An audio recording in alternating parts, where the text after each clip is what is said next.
بسم الله الرحمن الرحيم داوديال ساكي والله بيتونكا والله بيتون ساعة يكون تون دقيقة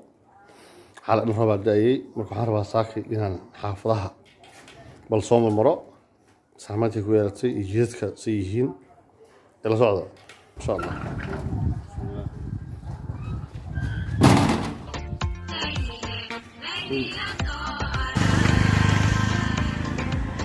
بيها فضيك بيها بس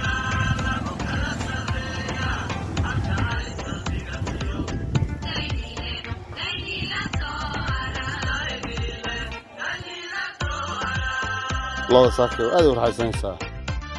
هاي الله الله أكيد راح يلا بيها في مرة كم هاي هذا راح يصير ساكي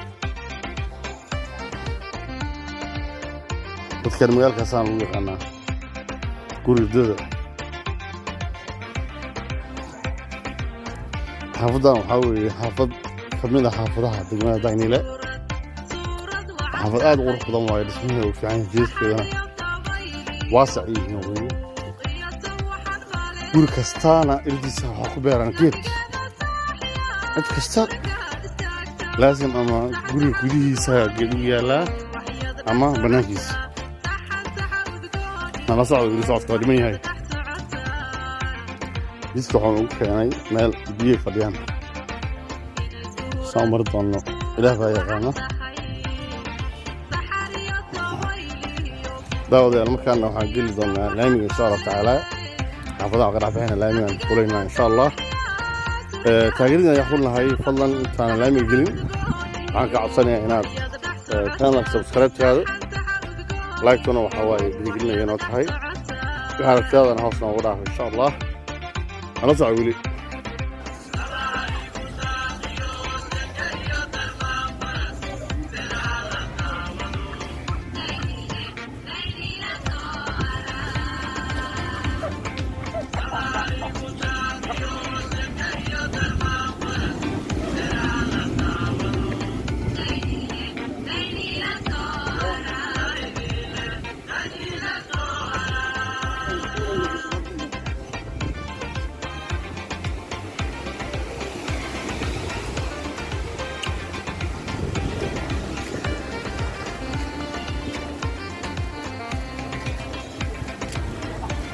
ما يزعل مزعلنا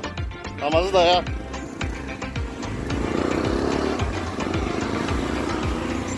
لامي يا صدر لامي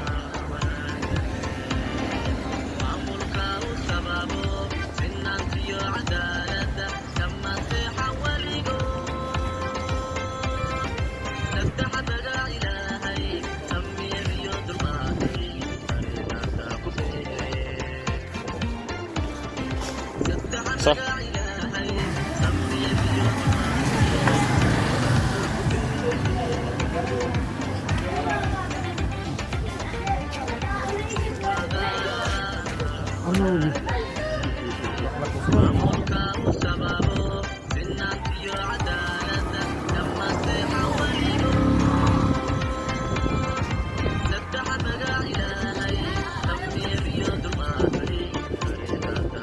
يا زلمة تصعدين شلون يلا نقعد سورقين ها هاي داية الله أبو الرف صاقل بجين رفعين الرف رفعين ما شاء الله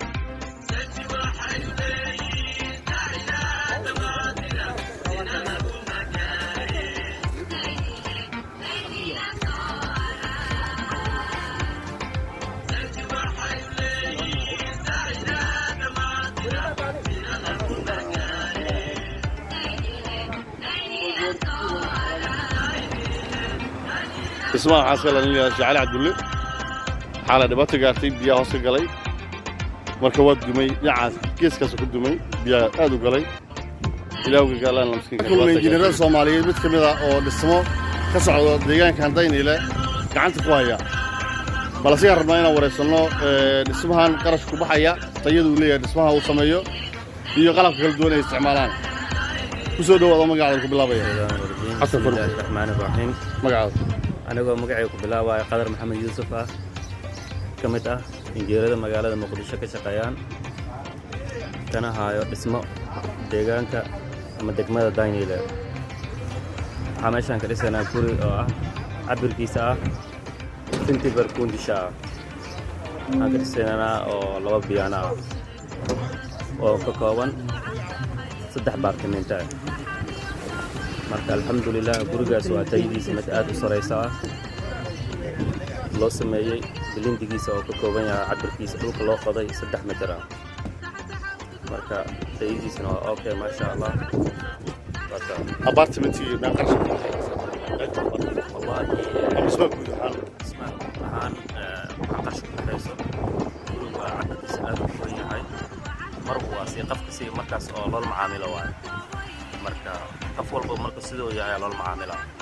guriga tusaale ahaan 7 qol iyo kushiinada iyo musqulkooda kala dhaaf baxayso qarsha guriga waa kaliya Soomaaliya dabaq ahaan sida dabaqan waa markaas waxa la sameeynaa sida hadda alaabta kale waa qaali marba waa qiimo mar waxa ku darsamaa marna waxa ka dhimaayo wax markaas hadda la sheegi karo maaha sufaan alaabta si hadda meel ku fadhiisa ma lahan mar waa wax baa ku darsamaayo marna hoos ay u dhigmay ma jirtaa dhismahan heeno halkan ka fulisay dadweynaha daynayna ma sha Allah aad iyo aad sufaan guri badan ka dhisay daynayla oo filooyin u badan tahay dabaq sidoo kale mid kale oo jiro badan bakaaran ka jirnaa injineer waxaan kala weydiiyaa waxaan hadda soo marnay guri dabaq ah oo khasaaro xooggan ay gaartay oo roob uu dhinac ka dumiyay biyana leeyahay gudahay u galeen oo wax laga qaban karo waskeeta maxaan ku keenaa ciladaas waxa keenaysa taylaanta markaas ninka guriga oo jeerka guriga dhisaayo ama fadhiisanaayo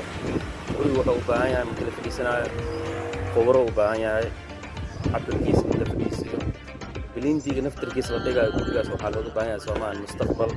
ninkaas inta uu saari karo uu yaraan 10 biyaan ama 20 biyaan inuu saari karo in marka hore uu talagalo bilindiga dhulka la soo dhigayo inuu cabirkiisa aad mid sareeyo maadaama biyaha roobka qaatay aysan nidaam dawladeed aysan lahayn oo xaafadii biyaha ay wada dureeraan ma u sameysaan guryaha dhisaysan nidaam biyahaas aad hortegisaan waa u sameynaa waxaa la sameeyaa xalla isaga sida hadda guriga marka 4 koono hadda guriga ka jiraan luqaya waxaa la soo dhigaa shab oo aan soo shubaa biyaha banaanka loo bixiyaa wajiga horna markii oo jidkana anta rooga dhigaa si biyaha banaanka uga dalbaxaan waxaa kaloo noo sheegtaa kabani halkan dhisaya magaciisa waa shirkadda mas'uul company tegalkushaa korkashaa magaalada muqdisho sida gobolada daafaha magaalada muqdisho dhana sida dadka ugu badan tahay bakaaraha oo kale dhismaha ugu sarreeya bakaarka koonta dalxiyaha ugu badan tahay dhismaheeda si fiican bilooyinka sida hoteelada macna qofka qarashiisa ma u dhistiin mise idinkaa u dhiso macnaha waa idinkaa maalgelisiin maalgelima samaysiin labada qayb maalgelima samaysiin guryo deegaana ma dhistiin marka oo maalgelina mise ganacsiyada kusaa dhistiin labada dhinac waa qabanaa ganacsiga guryo deegaanka inta waa qabanaa si fiican aad iyo aad waa mahadsan tahay injineer